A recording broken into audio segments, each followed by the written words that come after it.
Making money with CapCut, a popular video editing app, involves creating high-quality content for social media, offering video editing services, and monetizing your skills. Here's how you can do it. Monetize social media content. Use CapCut to edit engaging videos for TikTok, Instagram Reels, YouTube Shorts, and Facebook Reels. Grow your audience and monetize through the TikTok Creator Fund, YouTube Partner Program, and Instagram bonuses.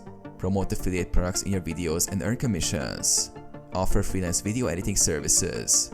Sign up on Fiverr, Upwork, or People Per Hour to offer CapCut video editing services. Specialize in short-form content, ads, YouTube videos, or business promos to attract more clients. Charge per video or on an hourly or project basis. Sell video templates and presets. Create and sell CapCut templates that people can use for their own videos.